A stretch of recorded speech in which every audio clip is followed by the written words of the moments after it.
رب اشرح لي صدري ويسر لي أمري واحلل عقدة من لساني يفقهوا قولي. Assalamu alaikum wa rahmatullahi wa barakatuh. Allah'ın sizге сәлем, рахым, мейірім болсын. Алла тағала сіз бен біздің ілімімізді арттырсын. Сол ілімімізге амал насіп етсін иншалла. Біздер Сүлеймен алейхиссаламды өтіп отырдық. Сүлеймен алейхиссалам енді құмырсқа оқиғасы. Яғни Құранда баяндалған қызық оқиғалардың бірі ол құмырсқа хикаясы, мысалы оқиғасы. Бұл жайлы Алла тағала Нәмл сүресінің өзі Құранда да не құмырсқа деген сүре бар. Ода Нәмл деп аталады. Соның 17-19 аятында баяндайды, мағынасында Сүлейменге жын мен адамзаттан болған, Сүлеймен алейхиссалам жын мен адамзаттан және құстардан болған әскерлер жиналып дейді. Және олар жиналғанда да өз орнынан алдыға шығып кетпеуден дейді. Қайтарылған күйлерінде жүрді. Яғни сапта тұрса, содан артта қалып кетпеу, озып кетпей, дәл сап тастағандығы дейді. Түсінікті болды? Бұйрыққа сондай итағат жасағандығы. Алдыға да шығып кетпейді, артқа да шығып кетпейді. Содан қайтарылған күйлерінде жүрді дейді. Бір саппен, тегіс. Сөйтіп олар құмырсқалар мекен ететін бір алқапқа келген кезде дейді. Келгендерінде. Сол кезде бір құмырсқа айтты дейді. Ей құмырсқалар, індеріңе кіріңдер. Бәрімізге таныс оқиға. Індеріңе кіріңдер, Сүлеймен мен оның әскерлері сендерді жаншып, байқамай, сындырып кетпесін дейді. Енді осы жерде сындырып, жаншып деп отыр ғой, сындырып сол кезде дін дұшпандары бар. Өздерінің әрекеттерін жасап, біз Құраннан қате таптық деп шыққан екен. Осы біздің ғасырымыздағы. Осы аятта құмырсқа сынбайды, бұл жерде Құран қате айтып жатыр деп, өздерінше бір қателік тапқан ұқсайды Құраннан. Сөйтіп зерттеп қараса, құмырсқаның сырттарында бір кристалданған бір қабықшалар бар екен. Олар сынады екен. Демек, олардың да көз жетті Құранның хақ екендігіне. Түсінікті ғой? Сол Құранда айтып жатыр. Өздерін басып сындырып кетпесін дейді. Сонда Сүлеймен оның, яғни Сүлеймен алейхиссалам езу тартты дейді. Соның жүзіне күлкі тарап, сол кезде Раббым маған өзіме және ата-анама берген игілігің үшін шүкіршілік етуіме дейді. Өзің разы болатын ізгі амалдар істеуіме түрткі сал деп дұға еткен. Өз мереңмен ізгі құлдарының арасына кіргіз деп дұға еткен. Бұл Нәмл сүресінің 17-19 аяттарының мағынасында баяндаған. Құмырсқаға қатысты осы. Бұл жүрегінде дерті бар адамға бұл нәрселер ертегі сияқты көрінеді. Түсінікті? Бұл пайғамбарлардың жасаған мұғжизалары, сондай бір кереметтері. Ал ақиқатында бұл шын нәрсе және Алла тағала Құранның аяттарында да баяндаған. Жалпы мұғжизаны кімдер жасайтын еді? Бүкіл пайғамбарлар, Алланың қалауымен. Енді Сүлеймен алейхиссаламға қатысты қызықты Құран хикаясынан Құранда келген. Ол Балқис патшайым жайында, Балқистің тағы. Енді бұл қиссада сол Нәмл сүресінде баяндалады. Бір күні Сүлеймен алейхиссалам адамдар мен жын перілерін барлығын жинайды, аң-құстар. Жындардан болған әскері, аң-құстардан болған әскері бүкілін жинайды. Сөйтіп жиналуға бұйрық берген кезде тек қана жиналса хут-хут деген құс келмей қалады. Сөйтіп Сүлеймен алейхиссалам айтты дейді. Құстарды түгендеді де хут-хутты неге көрмеймін? Немесе ол жоғалып кетті ме деп сұраған. Сөйтіп кешіккен соң іздеу салады әлгі хут-хутқа. Себебі Сүлеймен алейхиссалам өзінің әскерінің қай жерде кім тұратын барлығын білген. Расында мен оған ауыр азап көрсетемін деген әлгі. Ауыр азап көрсетемін, не оны бауыздаймын, немесе маған бір анық дәлел келтірсін деп айтты. Деді дейді. Сөйтіп бір кезде көп күттірмей әлгі хут-хут жоғалып кеткен құс келеді. Кешекке келген жиналысқа.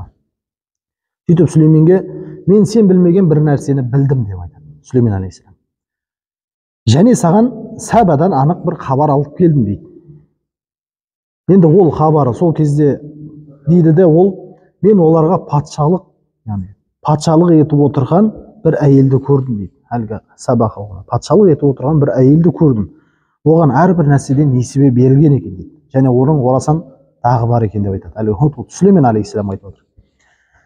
Оның және елінің Аллахқа емес отқа, күнге табынатындығын баяндайды. Көрдім дейді. Шайтан оларға адамдардың әдемі сол жасаған амалдарын әдемі көрсетіп, жолдан қайтарған дейді. Оларды. Олар күнге табынады. Қанша нығмет ризық берілсе де, олардың істейтін болған күнге табынады болған. Сондықтан олар тура жол таба алмай жүр деп баяндайды.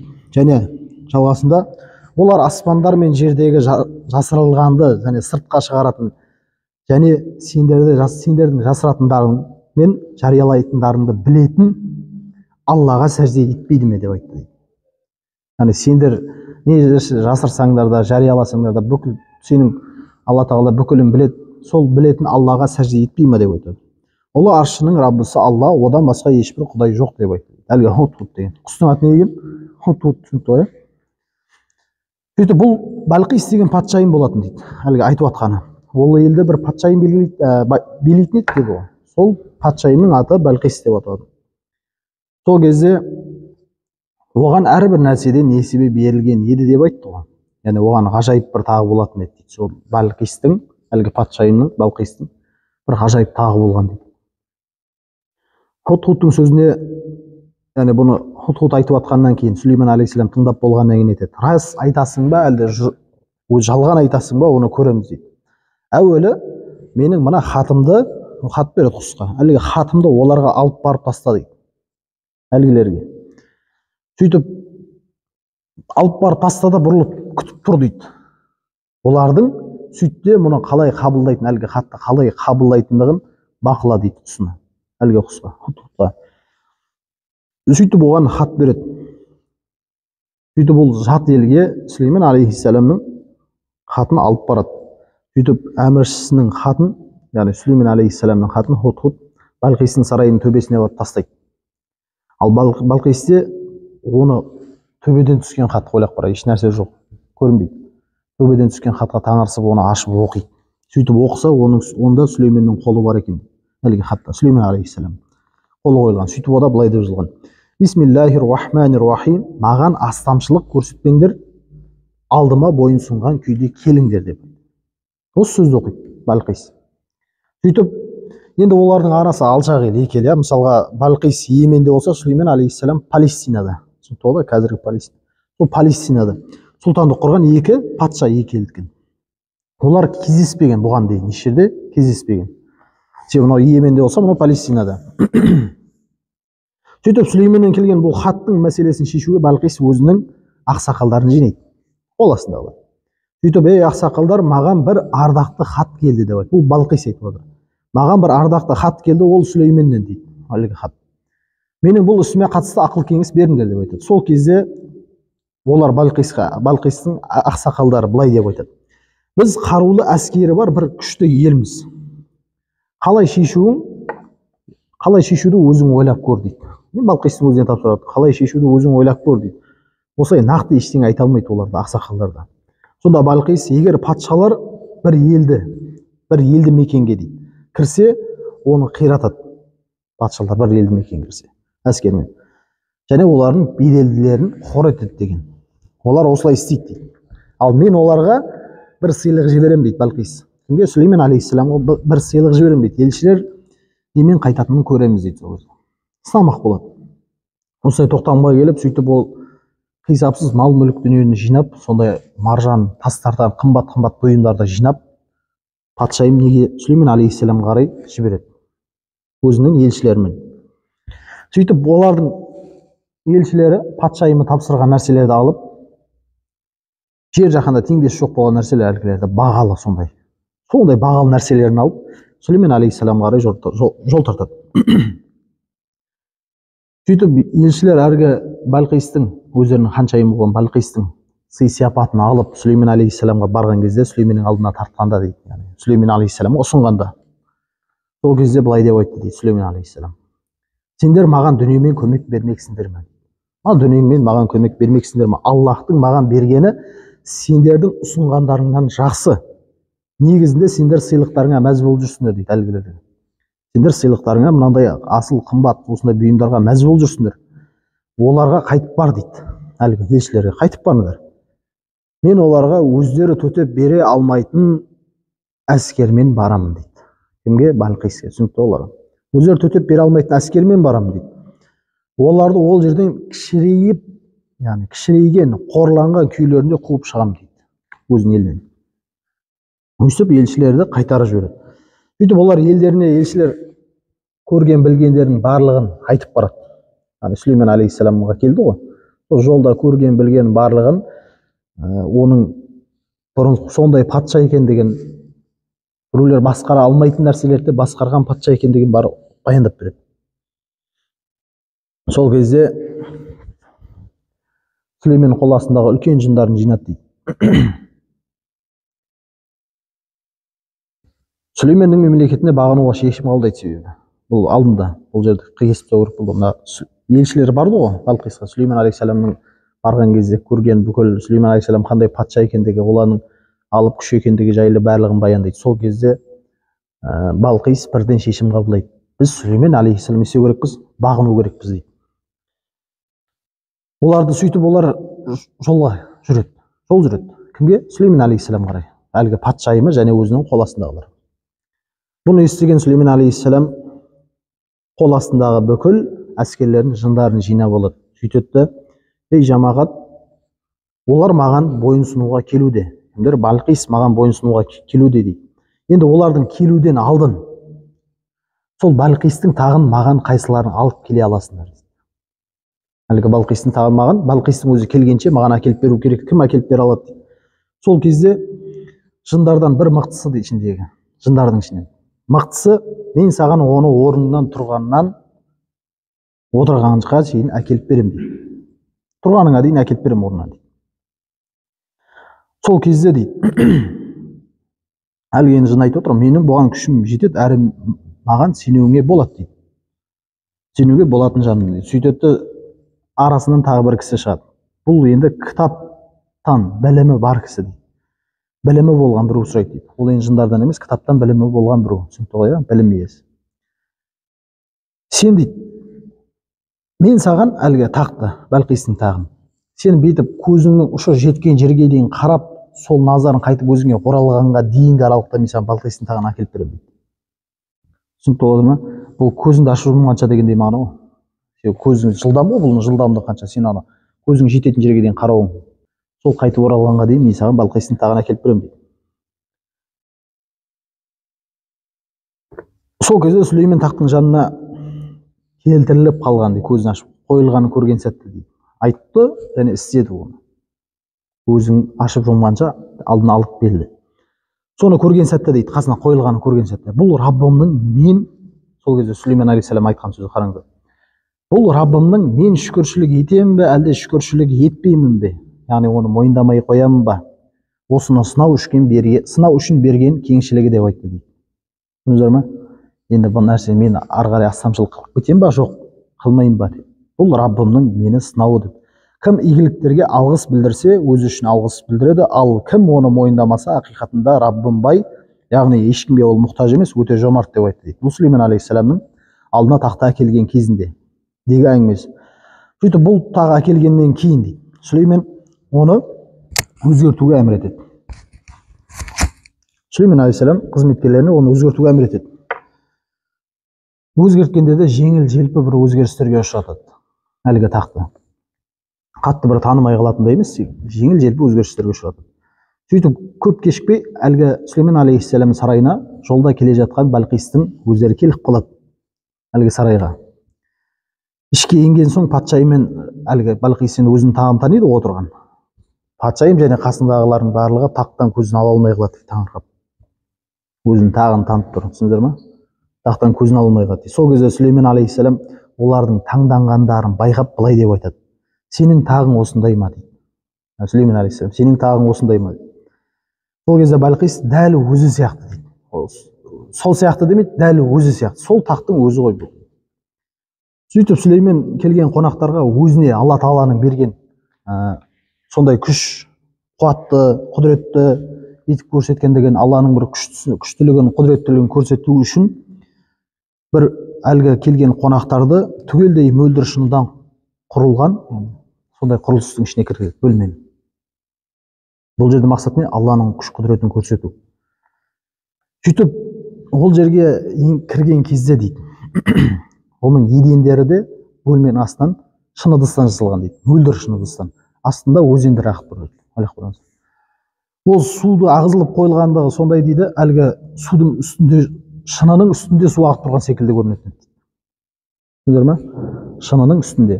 Соны байқаған әлгі Балқис, көйлегім су болмасын деп көйлегін көтерген дейді сол кезде.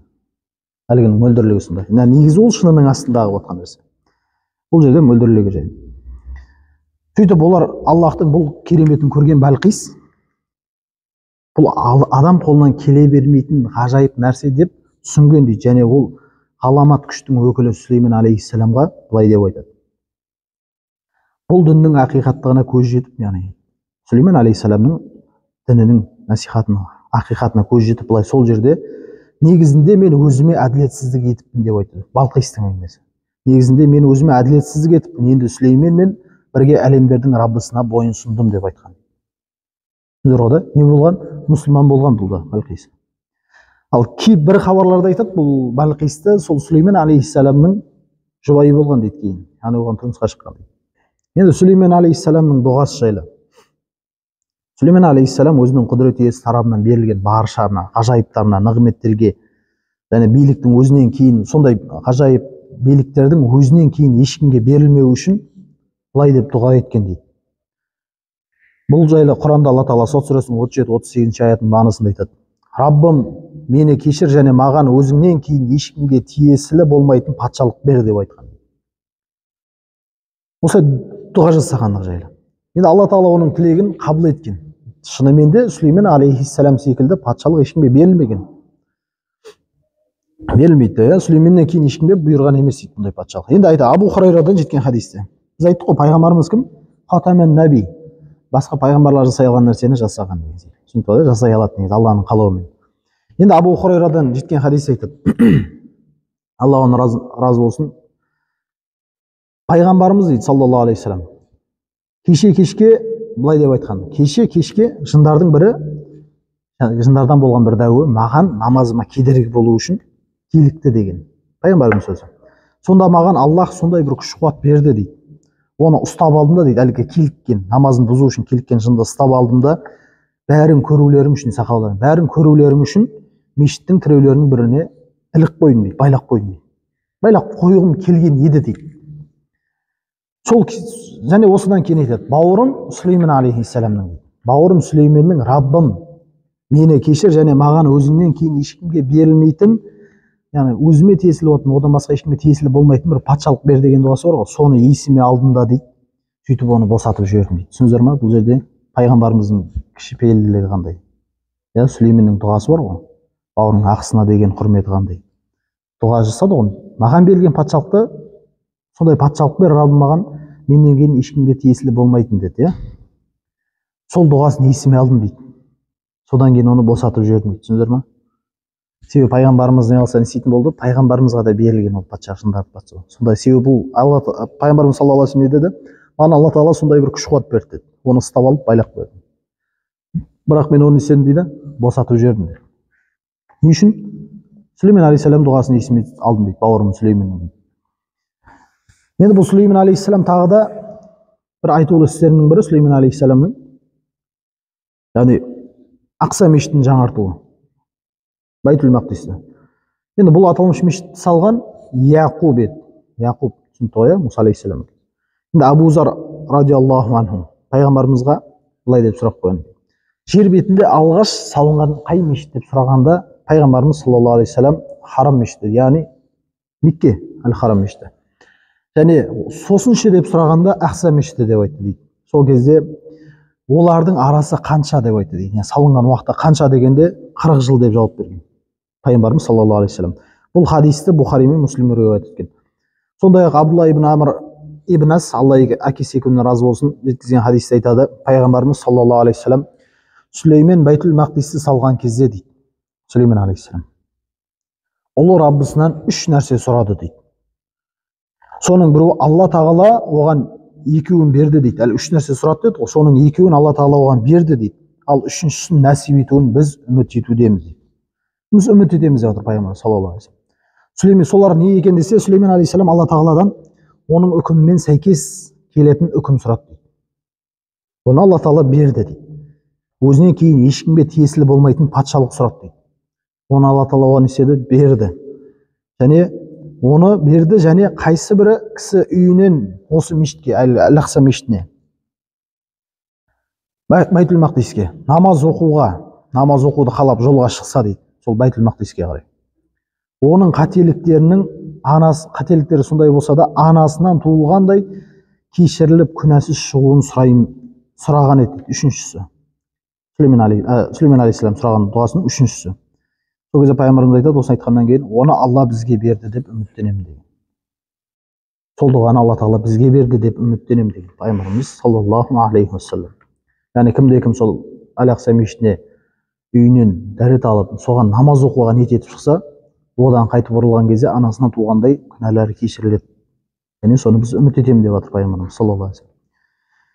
Және бұл сүлеймен алейхиссаламның шариғатының ерекшелігі, сүлеймен алейхиссаламға Алла тағала оған көп әйел алуға рұқсат еткен, ерік берген сүлеймен алейхиссаламға. Біздерге шектеулі ғой, ары кетсе төртеуін аласың, жағдайың жетсе, және әрқайсысына теңдік жасай алсаң. Енді Абу Хурайрадан жеткен хадисте айтады пайғамбарымыз саллаллаху алейхи вассалам, Дәуіттің ұлы Сүлеймен дейді, пайғамбарымыз хадисінде айтып отыр. Осы түнде 70 әйелімді аралаймын да, 70 әйел болғанда, түсінікті да, пайғамбарымыз дейді. Дәуіттің ұлы Сүлеймен осы былай деп айтты дейді. Осы түні 70 әйелімді аралаймын да, әрбірі Алла жолында шайқасатын маған сондай шабандозға жүкті болады деп айтты. Бір түнде 70 әйелге жететін шамасы барлығы. Және ол не деп айтып жатыр?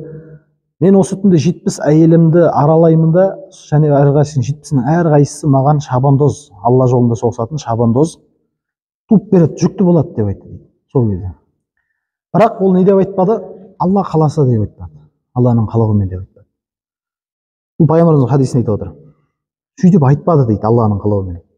Бізде бұйыртса деген сөз бар ғой, бұйыртса деген сияқты, иншалла деген сияқты. Сондай нәрсені айтпады дейді. Нәтижеде ешқайсысын көтермей қойды дейді, әлгі 70 әйелдің. Тек қана біреу көтерді дейді. Әлгі біреу көтергеннің бір өзі бала туды, бірақ жартысы жоқ дейді. Сондай күйде туды дейді баланы. Не үшін? Әлгі сөзді айтпаған үшін Алла Тағала оны солай сынады. Егер ол Алла қаласа деп пайғамбарымыз хадисінде айтып отыр. Егер ол Алла қаласа деп айтқанда дейді, балалары Алла жолында шайқасар еді деген әлгі 70-і де. Бір сөз көрдіңіздер ма? Алла қаласа деп айтқанда бүкілі туып беретін еді. Алла жолында шайқасатын шабандоз туып беретін еді, шайқасар. Енді бұл хадисті Бұхари мен Ахмад риуаят еткен. Хадис айтып отқанда. Енді Алла Тағала бұған қатысты айтады. Сот сүресінің 34-ші аятының мағынасында айтады. Арасында Сүлейменді сынап, тағының үстіне бірдене қойдық деген Алла Тағала. Құран аят мағынасы. Сосын ол тәубе қылды деген. Сіздер ма, жаңа біреуі көтерді қой, оны не істеді? Жартысы жоқ болды. Не үшін еді? Бір сөзді айтпаған үшін, Алла қаласа деген. Сондықтан бұлдан алар ғибратымыз не? Әрбір ісімізді енді пайғамбарға осылай істеп отқанда Алла Тағала саны істемейді. Сол үшін біз кімнен сұраймыз? Бәрі істің несі Алланың бізге қалауымызға беруі. Алланың қалауымен иншалла бұйыртса деген сөздерді айтып жүрсек керемет. Алланың қалауымен бұйыртса деген секілді. Енді Сүлеймен алейхиссалам кезінде дейді. Енді жындарды басқарды ғой Сүлеймен алейхиссалам. Сол кезде мынандай бір әңгіме көп кездесті дейді. Сондай бір пікір болған. Жындар ғайыпты біледі деген. Сүлеймен алейхиссалам кезінде. Халықтың ішінде сондай не болған? Қауесет ойлар, түсінік болған сондай. Жындар ғайыпты біледі деген. Сөйтіп Сүлеймен алейхиссаламның өлімінде бір не болды? Ғибрат болды. Алла Тағала солай қалады дейді. Себебі адамдарға Сүлеймен алейхиссаламның өлімі арқылы Алла Тағала жындардың ғайыпты білмейтіндігі жайлы білдіргісі келді дейді. Сөйтіп көзі тірісінде Сүлеймен алейхиссалам әдетте жындарды жұмысқа жегетін еді. Сөйтіп өзі жұмысқа қарқынды жүру үшін қарап тұратын дейді Сүлеймен алейхиссалам. Жындардың жұмыс жасайтын қарап. Сөйтіп Сүлеймен алейхиссалам жұмысты қарап бақылап тұрғанда әлгілер бақылауында болған жындар. Сүлеймен алейхиссалам қарап тұрғаннан кейін қарқынды аямай жұмыс жасайтын болған. Сүлеймен алейхиссалам қарап тұрған кезде. Сөйтіп бір күні ол жындардың жұмыс барысына ұзақ бақылауда қарап тұрады Сүлеймен алейхиссалам. Жындарда қарқынды бақылап тұрғаннан кейін қарқынды сондай бір жақсы жұмыс жасайды. Сөйтіп ол таяғына сүйеніп тұрған кезде дейді, таяғын, аса таяғын. Бақылап тұрған кезде Алла Тағала оны жанын алды дейді, сол сүйеніп тұрған халінде. Сүлеймен алейхиссалам. Бірақ жанын алғанда да Сүлеймен алейхиссаламның көзі ашық қалған дейді. Және ол құлап қалмаған, түсіндіңіздер ма? Сол Сүлеймен алейхиссалам осы халінде дейді, жұмыс үстінде болған ғой, жындар Сүлеймен алейхиссалам бізді қарап тұрды деп жұмысын жалғастыра берген. Сүлеймен алейхиссалам көзі ашық қалып тірі деп ойлады ол. Сөйтіп Сүлеймен алейхиссалам дәл сол тұрысында 1 жыл тұрды деген. Түсіндіңіздер ма? Таяққа сүйеніп тұрған кезде. 1 жыл тұрған. Енді оның уәзірі дейді Сүлеймен алейхиссалам. жындарды алдандыру үшін Сүлеймен алейхиссаламға келіп сөйлескен секілді, ақылдасқан секілді нәрсе жасайтын еді. Кейде құлағына сыбырлайтын дейді Сүлеймен алейхиссалам. Олар біледі, көрді ғой сол адам. Бірақ жындар не істемеді оны? Көрген жоқ. Енді осы да айтады. Сүлеймен алейхиссалам ұзақ уақыт тұрғаннан кейін жындар ойлап, бір жыл өтті ғой енді қараңыздар. Қозғалыс тұрғаннан кейін жындар ойланды дейді. Сүлеймен алейхиссалам ұзақ бір орнынан тапжылмай тұр. Қозғалмай тұр дейді. Сол кезде ойлана бастаған ғой, бір жылдан. Сол кезде Алла тағала жер құмырсқаларын шығарды дейді. Термит дейді ғой бізде. Ол термиттерді шығарған. Сары құмырсқа дейді тағы да, термит. Сол Сүлеймен алейхиссалам аса таяғын жеді дейді. Жеген кезде Сүлеймен алейхиссалам құлаған. Сол кезде барып жындар білген Сүлеймен алейхиссалам қайтыс болып жұмысты жайына қалдырған. Енді бұл жерде алынатын көрдіңіздер ме? Егер жындар ғайыпты білетін болса, Сүлеймен алейхиссаламның өлгенін білетін еді ғой. Түсіндіңіздер ме? Бір жыл тұрды ғой, не бір жыл болды өлгеніне. Қарап тұр. Білетін болса, ғайыпты білетін болса жындар сол кезде білетін еді. Оған дейін білмеген. Бұл Алла тағала сөйтіп Сүлеймен алейхиссаламның өлімі арқылы істеген адамдарға ғибрат берген. Сүлеймен алейхиссаламның өлімінің өзі ғибрат болған. Яғни ақиқат түсіндіріп кеткен. Жындар ғайыпты білмейді. Енді Алла тағала бұған қатысты айтады. Саба сүресінің 14-ші аятының мағынасында айтады. Біз оған өлімді үкім еткен кезде оларға оны қаза болғанын аса таяғын қаза болғанын дейді. Кімдерге? Оларға деген жындарға. Оның қаза болғанын аса таяғын жерге жер құрты ғана көрсетті дейді. Түсіндіңіздер ме? Оларға кім көрсеткен? Әлгі жер құрты құмырсқа ғана көрсеткен, термит деп жүретін. Сол ғана көрсетеді. Ол жығылып құлаған кезде барып жындар құпияны, яғни ғайыпты білгендерінде қорлаушы азапта қалмаған болғандықтарын түсінді. Бұл Саба сүресінің 14-ші аятының мағынасында баяндаған. Сол кезде ғана барып түсінген олар. Демек, жындар не істемейді? Ғайыпты білмейді. Жалпы жындар бар, біз мойындаймыз, хақ нәрсе ол. Құранда да айтқандай, мен адамзатпен жындарды өзіме құлшылық, жындар мен адамзатты өзіме құлшылық ету үшін жараттым деген. Енді бұл Сүлеймен алейхиссаламның ғұмырынан, жалпы бұған дейінгі пайғамбарлардың, жалпы бүкіл пайғамбарлардың ғұмыры не? Ғибратқа толы, Алла түсінген адамға. Енді Сүлеймен алейхиссаламның ғұмырынан алынар өнеге, біз өткен дәрісте өткен едік қой, Сүлеймен алейхиссалам сондай арғымақтар жарататын еді. Жүйрік, желден жүйрік, желмен жарысатын, құспен жарысатын, сондай сәйгүліктер жаратады. Яғни бағатын еді, асырайтын еді. Сөйтіп соларға бір күн қарап тұрған кезде не істеді? Күннің қалай батқанын білмей қалды. Намаз уақыттарын өткізіп, Аллаға, Раббысына құлшылық ететін уақытын өткізіп алған. Сөйтіп оны не істеді? Бұлар мені Раббыма құлшылық ететін уақыттан тыйды. Мен бұларды не істеген? Сол кезде таратып жіберген, сойып жіберген Алла жолында. Енді Алла тағала оған одан да жақсысын берген еді, солай істегеннен кейін. Нені берді? Желді беріп қойған еді Сүлеймен алейхиссалам. Олардың орнына Алла тағала не берді? Желді. Әскерлер не жасайтын? Бөденелден болған, тақтайша кілем секілді төсейтін болған, бүкіл әскер соның үстіне отырады. Қай жаққа барса, жел соны көтеріп, сол жерге апаратын болған. Бір күндік жолды, мысалы неше жылдап, неше сағаттық жолды таңнан түске дейін, түстен кешке дейін барып қайтып оралатын уақытқа Алла тағала кеңейтіп, қысқартып, әлгі уақытты, ұзақ уақытты қысқартып берді. Желді қызметіне беріп қойды. Енді пайғамбарымыз саллаллаху алейхи вассалам хадисін айтады осыдан. Егер бір нәрсені Аллахтан қорқып тастасаң дейді, Алла саған одан да жақсысын береді дейді. Сүлеймен алейхиссалам Раббысына қорқып, құлшылығынан тыйды деп қорқып неседі, әлгі нәрселерді тәрк етті. Алла тағала оның орнына не берді? Желді беріп қойды, одан да жүйрік.